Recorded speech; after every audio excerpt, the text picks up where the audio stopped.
সকলেই বলেন আলহামদুলিল্লাহ। আমার প্রাণ প্রিয় শায়েখ আরিফ বিল্লাহ হাকিমুন নফস আল্লামা মুফতি মুশতাকুন নবী কাসিমি দামাত বারাকাতুহুম হযরত এসেছেন, বলেন আলহামদুলিল্লাহ। প্রিয় নবী সাল্লাল্লাহু আলাইহি ওয়াসাল্লাম হাদিসের মধ্যে ইরশাদ করেছেন, আল্লাহর ঘরের মেহমান যখন আল্লাহর ঘর থেকে আসে হজের সফর করে, তোমরা তাকে সালাম দিবে এবং তাকে বলবে যে তিনি যেন তোমার জন্য আল্লাহ তাআলার কাছে ইস্তিগফার ক্ষমা প্রার্থনা করে। ফলে হাজী সাহেব যদি আল্লাহর কাছে বলে যে আল্লাহ ওনাকে মাফ করে দেন, তা আল্লাহ তাআলা সেটা গ্রহণ করে নেয়। এই জন্য আমরা আমভাবে যত পুরুষ এবং মহিলা আমরা সকলেই মোহতারাম শায়েখের কাছে, হজরতের কাছে আমরা সবাই দোয়া চাই, আল্লাহ তাআলা যেন আমাদের সবাইকে মাফ করে দেয়। আল্লাহ তাআলা যেন আমাদের সবাইকে মাফ করে দেয়। আল্লাহ তাআলা যেন আমাদেরকে মালিকের ঘর দেখার তৌফিক দান করে। যে চোখ কালো গিলাফ দেখলো না, সে আর দেখলো কি? যে চোখ সবুজ গম্বুজ দেখলো না, সে চোখে আর দেখলো কি?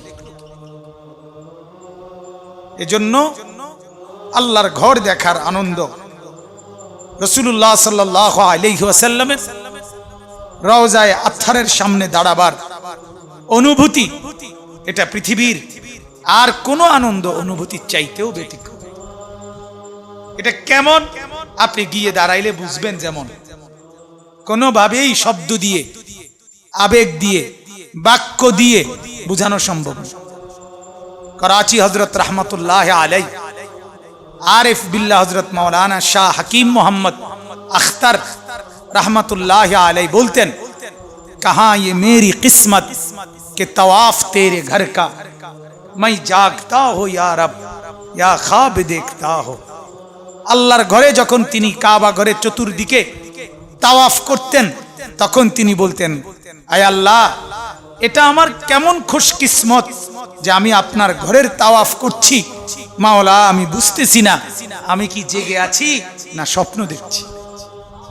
মাই জাগতা হো ইয়া রব ইয়া খ্বাব দেখতা হো, জেগে আছি না স্বপ্ন দেখতেছি। এজন্য শায়েখ দামাত বারাকাতুহুম হযরত বারবার বলছেন, শুধুমাত্র বেতাকাল্লুফ সত্য যে কথাটা আমাদের হযরত এই হযরত দামাত বারাকাতুহুর কলিজায় আল্লাহর ঘরের প্রতি এক সীমাহীন জজবা। করোনায় যখন গোটা পৃথিবী আতঙ্কিত ছিল, সারা পৃথিবীতে আল্লাহর ঘরে যাওয়া বন্ধ ছিল, তখনও তিনি 3.5 মাস পূর্ণ করোনার সময় সৌদি আরব ছিলেন। বলেন আলহামদুলিল্লাহ। বারবার বারবার আল্লাহর ঘরের তাওয়াফ করছেন। বলছেন কয় যে মাওলানা, এমনও সময় গেছে একজন দুইজন একাকী আল্লাহর ঘরে তাওয়াফ করছে। গোটা পৃথিবী যখন অনুপস্থিত, তখনও আল্লাহর প্রিয় বান্দা আল্লাহর ঘরে উপস্থিত। বলেন আল্লাহ। আমি একবার জিজ্ঞেস করছিলাম যে হযরত, আল্লাহর ঘরে এই পর্যন্ত কয়বার গেছেন? উনি বলছেন যে মাওলানা, শ্বশুর বাড়িতে মানুষ কয়বার যায় এটা কি গুণে রাখে কেউ? শ্বশুর বাড়িতে কয়বার গেছে এটা কি গুণে রাখে কেউ? তাইলে আল্লাহর মহব্বত যার দিলে, মহব্বতের সবচেয়ে বড় নমুনা যে পাগল পারা হয়ে, বেচাইন হয়ে আল্লাহর ঘরের চারিদিকে ঘোরা। কেন আল্লাহর পেয়ারা বান্দারা ঘোরে? এজন্য ঘোরে যে চারিদিকে ঘুরে যেন এটা আমার মাওলার ঘর, এ ঘরে আমার মাওলা। এই কারণে ঘোরে যেন আমার মাওলার নজর তার উপরে পড়ে। আল্লাহ তাআলা আমাদের প্রত্যেককে হজ্জে মাবরুর নসিব করেন। দুর্বল, অসহায়, পয়সা কম, এগুলো কোনো ওজর না। মহব্বত দরকার। ভালোবাসা বাড়লে তরফ আর অস্থিরতা, পেরেশানি বাড়লে ইনশাআল্লাহ আল্লাহ তাআলাই বান্দার জন্য ব্যবস্থা করে দিবেন। আমাদের দিলে মহব্বত বাড়ানো দরকার। ওই সময় যখন হযরত গেছিলেন করোনার সময়, কোনোভাবে যাওয়ার কোনো সুযোগ ছিল না, সুরত ছিল না, কিন্তু কেমনে গেছেন? আল্লাহ যেভাবে চাইছেন এভাবে গেছেন, আল্লাহ নিছেন। বলেন আলহামদুলিল্লাহ। এজন্য আজকে এই কিছুক্ষণ হয়, সকাল 9:30 বাজে, আজকে হযরত সকালবেলার ফ্লাইটে নেমে বাসায় আসছেন। তা আমরা তো খবর, আমার কাছেও খবর পৌঁছাইছে যে আসবে না মহিলাদের মজলিসে, কিন্তু ওই যে ব্যথা আর অস্থিরতা শুইতে দেয় না। আল্লাহ তাআলা মুহতারাম শায়েখকেও হায়াতে তাইয়্যিবা আফিয়া দান করেন, আমাদের জন্য তার ছায়াকে দীর্ঘায়িত করেন, আমরাও যেন তার ভালোবাসা পাই, আল্লাহ যেন বরকত দান করেন। তো আমার কথা হযরত ইনশাআল্লাহ এখনই লম্বা বয়ান করবে না, যেহেতু বুঝতেই আছেন সবাই অনেক বেশি ক্লান্ত। এই সময়টা আসার কথা ছিল না, আমিও তো শুই না অবাক যে আসলেন, একটু শুইলেন, আবার উঠে চলে আসছেন। এই কারণে শুধুই হৃদয়ের অস্থিরতা, পেরেশানি। সৌদি আরব থাকতেও বারবার পেরেশানি একটাই, আমার সাথেও দুইবার কথা হয়েছে, এক কথাই, মাওলানা ইসলাহি মজলিস, মাওলানা ইসলাহি মজলিস। মানে এই মজলিসটা সুদর্ণপুরেরটার প্রতি শায়েখের কলিজার এই অস্থিরতা কেন, এক আল্লাহই ভালো জানে। আল্লাহ তাআলা এই অস্থিরতার বরকত আমাদেরকেও যেন দান করে। তো আমরা এটাই বললাম, আমি শুধু তরজমাটা শেষ করে দিচ্ছি। আল্লাহ তাআলা বলেন, যখন মৃত্যুর সময় আসবে, প্রতিটা পাপী নাফরমান দুনিয়ায় থাকতে চাইবে, সে আজরাইলের কাছে মরতে চাইবে না, রূহ দিতে চাইবে না, বলবে ক্বালা রাব্বিরজিউন, আল্লাহ আমাকে ফেরত দেন, আমাকে দুনিয়ায় থাকতে দেন, আমি যে আমলগুলো করি নাই এখন এগুলো করুন। আল্লাহ বলেন না, কাল্লা, না, হবে না, এটা তোমার কথার কথা, এমনি বলছো আর কি, তুমি এখন মালাকুল মউতকে দেখে বলতেছ। কোরআনুল কারীমের মধ্যে আছে, যত বড় নাফরমানি হোক, যখন সে মাছ পথে, নদীতে, দরিয়ায়, নৌকার মধ্যে, জাহাজের মধ্যে ঢেউ উঠে, উথাল পাথাল ঢেউ, তখন সে আল্লাহকে ইখলাসের সাথে ডাকতে থাকে। ফাইদা রাকিবু ফিল ফুলকি দাআউল্লাহ মুখলিসিনা লাহুদ্দিন, দিল দিয়া আল্লাহকে ডাকে, তখন আল্লাহ আল্লাহ শুরু করে। ফালাম্মা নাজ্জাহুম ইলাল বাররি ইদা হুম ইউশরিকুন, আবার যখন পারে বিরে যায়, বাচ্চা যায়, তো আবার সে আল্লাহ তাআলার সাথে শিরিক করে, তখন আবার আল্লাহকে ভুলে যায়। আল্লাহ তাআলা যেন বলে, তোরে আমি চিনি বান্দা, এখন যদি আজরাইলকে সরায়ে নেই, তাহলে বলবে মৃত্যুর হাত থেকে ফিরে আসছে, মৃত্যুর সাথে পাঞ্জা লড়ে এরপর উনি বাচ্চা গেছে। মানে আপনার আজরাইলের সাথে কুস্তি লইরা এবারে বাচ্চা গেছে। ওটা হলো মহাপালোয়ান, মহাবীর রুস্তমের বংশধর, মৃত্যুর সাথে পাঞ্জা লড়ে। অনেক পত্রিকায় বিভিন্ন বড় ব্যক্তিত্বদের সাথে যে উনি হাসপাতালে মৃত্যুর সাথে পাঞ্জা লড়তে আছে, মানে উনি হাসপাতালে ফিডাফিডি করতে আছে, পাগল, মানে একটা বলা আর কি, বলেন নাউজুবিল্লাহ। এজন্য আল্লাহ তাআলা বলেন এমনটা আর হবে না, তুমি মালাকুল মউতকে দেখে এটা বলতেছো, পরে যদি সরায়ে ফেলি আবার সে আগের নাফরমানি করবে। ফাইদা নুফিখা ফিস সূরি ফালা আনসাবা বাইনাহুম ইয়াওমা ইযিন, আল্লাহ তাআলা বলেন অতঃপর যখন দ্বিতীয় ফু দিয়ে হাসরের ময়দানে সবাইকে তোলা হবে, ফালা আনসাবা বাইনাহুম ইয়াওমা ইযিন, কোন আত্মীয়তা সম্পর্কের পরিচয় সেদিন আর থাকবে না। মা তার সন্তানের পরিচয় দিবে না, সন্তান তার মার পরিচয় দিবে না, স্বামী স্ত্রীর পরিচয় দিবে না, স্ত্রী স্বামীর পরিচয় দিবে না।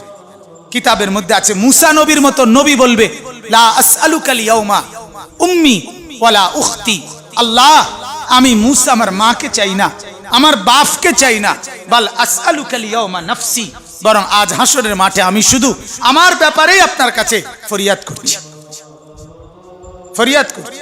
কিতাবে আছে ইব্রাহিম নবী চোখের সামনে দেখবে, ইসমাইলকে দেখা যায়, একবারও বলবে না আল্লাহ ওকে বাঁচান, বরং বলবে আল্লাহ আমি ইব্রাহিমকে বাঁচান। হযরতে ইয়াকুব নবী বলবে, দেখবে ইউসুফকে দেখা যায়, এটা সেই ইউসুফ জীবনে দুনিয়ার হায়াতে কানতে কানতে যেই পুত্রের জন্য চোখ সাদা বানায় ফেলছে, অন্ধ বানায় ফেলছে, হাসরের ময়দানে তাকে চোখের সামনে দেখার পরেও ইয়াকুব নবী বলবে আল্লাহ ওকে না, ওরটা ও বলুক, আমাকে বাঁচান, আমারটা আমি ভাবছি। ইয়া রব্বি নাফসি নাফসি। অতএব আল্লাহ তাআলা বলেন হাসরের ময়দানে কেউ কারো আত্মীয়তার সম্পর্ক দিবে না, পরিচয় দিবে না। আর এটার আরেক তাফসীর হলো যেটা একটু আগে বললাম, হাসরের ময়দানে এক ফেরেশতা বলবে কেউ যদি কারো কাছে কোনো প্রাপ্য থাকে, কিছু পাওনা থাকো নিয়ে নাও, তখন সন্তান আপন বাপের কাছে নিজের পাওনা চাইবে, বাপ তার ছেলের কাছে চাইবে। ছেলে বলবে বাপ আপনি আমার আব্বা না? বলছে না, দিয়ে দাও আমার হক। সন্তান বলবে আব্বা আমি আপনার বাপ পুত না, আপনি আমার হক দিয়ে দেন। অর্থাৎ আত্মীয়তার সম্পর্কের রিয়ায়ত করবে না। আত্মীয়তার সম্পর্কের কারণে তো মানুষ অনেক কিছু লজ্জায়, খাইলে খাইছে আর কি, নিলে নিছে আর কি, কিন্তু আল্লাহ তাআলা বলেন সেদিন হাসরের মাঠে এটা করবে। এরপরে ওয়ালা ইয়াতাসাআলুন, কেউ কাউকে কিছুই জিজ্ঞেস করবে না, বরং প্রত্যেকে নিজেকে নিয়ে ব্যস্ত থাকবে। ফামান সাকুলাত মাওয়াজিনুহু ফাউলাইকা হুমুল মুফলিহুন। আর সেদিন হাসরের মাঠে আল্লাহ তাআলা বলেন একাকী চিন্তা করতে হবে, একাকী আমলনামা নিতে হবে, একাকী মিজানের পাল্লায় এসে দাঁড়াইতে হবে। আর এই অবস্থায় যার মিজানের পাল্লায় নেকি ভারী হবে সেই কামিয়াব, সফল কাম জান্নাতি হবে। ওমান খাফফাত মাওয়াজিনুহু ফাউলাইকাল্লাযীনা খাসিরু আনফুসাহুম। আর যার আমলনামায় নেকি হালকা হবে, আল্লাহ বলে সে তো ওই লোক যে নিজের বরবাদি নিজে করছে, নিজের ক্ষতি নিজে করছিল, নিজের নামাজ নিজে পড়ে নাই, নিজের পর্দা নিজে করে নাই, নিজের বেহায়াই নিজে করছে। মা আপনি নিজের ক্ষতি নিজে করছেন, গুনাহ আপনি করছেন, নাফরমানি আপনি করেছেন, বেপরদেগি আপনি করেছেন। আল্লাহ তাআলা বলেন ফি জাহান্নামা খালিদুন, তারা জাহান্নামের মধ্যে চিরস্থায়ী থাকবে। এরপরে শেষে যে আল্লাহ তাআলা বলেন বড় আশ্চর্য কথা বলছেন, বড় ভয়ের কথা, তালফাহু বুজুহাহুমুন নার। আল্লাহ তাআলা বলেন জাহান্নামে যখন ফেলা হবে তখন তোমরা মাছ যেভাবে তেলের মধ্যে একবার এই ফিটে চাপ দিয়া বাজি করো, আবার ওই ফিটে উল্টাইয়া চাপ দিয়া যেভাবে ভাজি বানাও, তো আল্লাহ তাআলা বলেন জাহান্নামীর এক গাল আগুনের মধ্যে একবার চাপ দিবে, আরেকবার আরেক গাল চাপ দিবে, তালফাহু বুজুহাহুমুন নার, জাহান্নামের আগুনের চেহারা উলট পালট করা হবে। অহুম ফিহা কালিউন, আর বড় ভীষণ বিভৎস চেহারার আকৃতি হবে। আল্লাহ আমাকে মাফ করে দেন, আল্লাহ তাআলা আমাদের সবাইকে মাফ করে দেন। আলাম তাকুন আয়াতি তুতলা আলাইকুম ফাকুনতুম বিহা তুকাদ্দিবুন। আল্লাহ তাআলা বলবেন এই নাফরমান, আমার কোরআন, আমার আয়াত, এটা কি তোমার কাছে পড়া হয় নাই, বলা হয় নাই? কিন্তু তুমি তো এগুলো মিথ্যে মনে করছিলে, তুমি তো এগুলো মিথ্যে মনে করছিলে। অতএব ক্বালু রব্বানা গালাবাত আলাইনা শিকওয়াতুনা ওয়া কুননা কওমান দাল্লিন। প্রচন্ড আগুনে পুড়ে আর চেহারাটা যখন উলট পালট হয়ে বিভৎস আকৃতি হবে, তখন জাহান্নামী বলবে আল্লাহ আমার নসিব বড় মন্দ, আমি পথভ্রষ্ট গোমরাহ এক সম্প্রদায়ের সাথে ছিলাম, আমি কোনোদিন ভালো মানুষের ছোঁয়া পাই নাই, আমি কোনোদিন নেক মানুষের সোহবত পাই নাই, যার ফলে মন্দ লোকের সাহচর্য আমাকে আজ এই পরিণতি করেছে। এজন্য এটা জরুরি নেক মানুষের সোহবত, আল্লাহওয়ালার সোহবত, হক্কানি রব্বানির সোহবত। এজন্য যে যখন দিলের মধ্যে গুনার তাকাজা অনুভব করবেন, গুনাহ হচ্ছে, আমল ছুটে যাচ্ছে, সাথে সাথে আল্লাহওয়ালার কাছে, শায়েখের কাছে আসবেন, কিছুক্ষণ বসে থাইকা চেহারার দিকে কিছুক্ষণ তাকাইয়া দুই চারটা নসিহত শুইনা চলে যাবেন, ইনশাআল্লাহ আবার আল্লাহ তাআলা ঈমান এবং আমলের জজবা দান করবেন। সর্বশেষ আয়াত আল্লাহ তাআলা বলেন রব্বানা আখরিজনা মিনহা ফাইন উদনা ফাইন্না যালিমুন। নাফরমান জাহান্নামী পেরেশান হইয়া আগুনের বিভৎসতায় অস্থির হয়ে সর্বশেষ জাহান্নামী বলবে আল্লাহ আমার এখান থেকে বাহির করেন, আমি আর পারতেছি না। ফাইন উদনা, আমি যদি আবার নাফরমানি করি, ফাইন্না যালিমুন, তাহলে আমি সত্যি সত্যি বড় পাপী, আমি আর করতাম না, আমারে ছেড়ে দেন, আমারে মাফ করে দেন, আমারে আগুন থেকে বাঁচায় দেন। শেষ আল্লাহ বলবেন ক্বালাখসাউ ফিহা, আল্লাহ বলবেন ইখসাউ ফিহা, আরে বেঈমান নাফরমান এখন তুই জাহান্নামে পড়ে থাক, ওয়ালা তুকাল্লিমুন, আর কোনো কথা বলবি না। তাফসীরে স্পষ্ট আছে, হযরতে হাসান বসরি বলেন, এই কথা যখন আল্লাহ বলে ফেলবে আর কথা বলবি না, তখন কোন নাফরমান জাহান্নামী আর মুখ দিয়ে কোন শব্দ বের করতে পারবে না, বরং কুকুরের মতো ঘেউ ঘেউ করবে, মুখে আওয়াজ করবে, কিন্তু শব্দ আর বের হবে না। আল্লাহ আমাদেরকে মাফ করে দেন। অতএব মারা, বোনেরা, বাবারা, ভাইরা, সবাই মিলে আমি আপনারা, আল্লাহ তাআলা আমাদের সবাইকে নেক আমল করার তৌফিক দান করেন, গুনাহ ছেড়ে দেওয়ার তৌফিক দান করেন, এক আমলের জিন্দেগি, এক জিকিরওয়ালা জিন্দেগি, এক মহব্বতওয়ালা জিন্দেগি আল্লাহ তাআলা আমাদেরকে দান করেন। কখন থেকে? কখন থেকে? আবার বলেন, আবার বলেন, আবার বলেন। আল্লাহ আমাকেও তৌফিক দান করেন, আমাদের সকলকে তৌফিক দান করেন। আমাদের শায়েখ দামাত বারাকাতুম ইনশাআল্লাহ এক্ষুনি একটু কথা বলে দোয়া করে দিবেন। হযরত দোয়া করবেন আল্লাহর ঘর থেকে এসে, এটাই আমাদের জন্য বড় পাওয়া। আল্লাহ তাআলা তাকে হায়াতে তাইয়্যিবা আফিয়া দান করেন। সুবহানাল্লাহি ওয়া বিহামদিহি।